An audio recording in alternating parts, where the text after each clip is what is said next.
Hello மக்களே, welcome to genius பார்வை. இந்த எபிசோட்ல நம்ம எதை பத்தி பார்க்க போறோம் அப்படின்னா, நான் என்னவோ இட்லி சூட தான் பிறந்த மாதிரியே எனக்குள்ள ஒரு நினைப்பு. இட்லி கடை பத்தி தான் பார்க்க போறோம். இட்லி கடை படத்தை பத்தி பேசுறதுக்கோ இல்ல அதை பத்தி ரிவ்யூ எடுக்கிறதுக்கோ அதுக்கான வயசோ அதுக்கான அனுபவமோ எனக்கு இருக்கான்னு தெரியல. பட் ஆனா நான் வாழ்ற இந்த டைம் பீரியட்ல இட்லி கடை மாதிரி ஒரு படம் வந்திருக்கு அப்படின்னு சொல்லும் போது எனக்கு ரொம்ப பெருமையா இருக்கு, ரொம்ப சந்தோஷமா இருக்கு.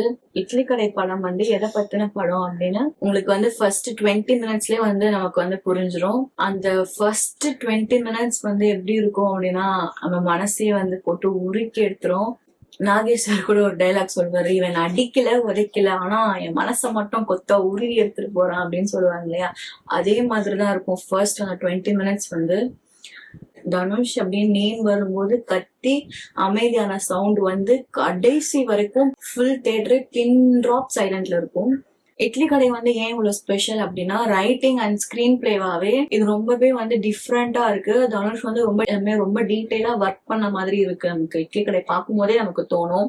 இப்போ ஒரு சீனாவே ஃப்ரேம் ஒர்க் ரொம்பவே டீட்டெயிலா ஒர்க் பண்ணிருக்காங்க தனுஷ் அவர்கள்.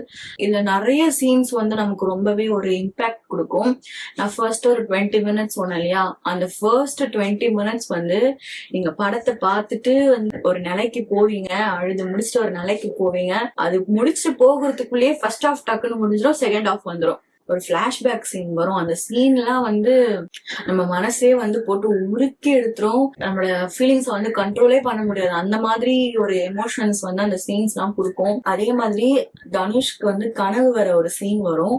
அந்த சீன்லாம் ஸ்டன் ஆயிடும். 10 நிமிஷத்துக்கு நம்ம சுத்தி என்ன நடக்குது, நம்ம இந்த உலகத்துல தான் இருக்கோமா, நம்ம வேற எங்கேயாச்சும் இருக்கோமா அப்படிலாம் தோண வைக்கும் நமக்கு. லாஸ்டா ரிலீஸ் ஆன 2 படமே ரொம்ப ட்ரால் பண்ணாங்க இல்லையா. நானும் ஒரு பெஸ்ட் டைரக்டர் தான்டா அப்படின்ற ப்ரூவ் பண்ற விதத்துலதான் இட்லி கடை படம் இருக்கு. காஸ்ட் அண்ட் க்ரூ பத்தி பேசணும் அப்படின்னா இதுல வர ஒரு கேரக்டருமே நம்ம மனசுல அப்படியே ரெஜிஸ்டர் ஆயிடும். அவங்களுக்கான கரெக்டான டைலாக்ஸும் டெலிவர் பண்ண வச்சிருக்காரு நம்ம தனுஷ் அவர்கள்.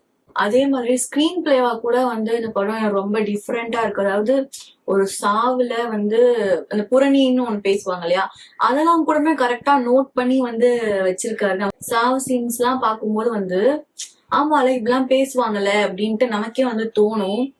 லிரிசிஸ்ட் தனுஷ், போயிட்டு தனுஷா அவர் எப்பவுமே சூப்பரா தான் பாட்டு எழுதுவாரு. அதே மாதிரிதான் இந்த படத்துலயும் நல்லாவே ஒர்க் அவுட் ஆயிருக்கு. இட்லி கடை பார்த்ததுக்கு அப்புறம் எனக்கு வில்லேஜ் போகணும் போல இருந்துச்சு, மாடு வளர்க்கணும் போல இருந்துச்சு, ஓட வீட்டுல இருக்கணும் போல இருந்துச்சு. இட்லி சாம்பார், நம்ம டெய்லி சாப்பிட்ற இட்லி சாம்பாரே நமக்கு இட்லி கடை பார்க்கும்போது பார்த்து முடிச்சதுக்கு அப்புறம் நமக்கு இட்லி சாம்பார் சாப்பிடணும் போல இருக்கும். இதெல்லாம் எனக்கு பர்சனலா தோணுச்சு. ஓகே, இட்லி கடையை பார்த்துட்டு இதெல்லாம் எனக்கு தோணுன விஷயங்கள், எனக்கு இம்பாக்ட் ஆன விஷயங்கள். இதுல நான் வேற ஏதாச்சும் விட்டுருந்தாலோ இல்ல வேற யாராச்சும் பத்தி பேசாம இருந்திருந்தாலோ நீங்க கண்டிப்பா கமெண்ட்ல போடுங்க. இத்துடன் இந்த வீடியோவை நான் முடித்துக் கொள்கிறேன். நன்றி, வணக்கம்.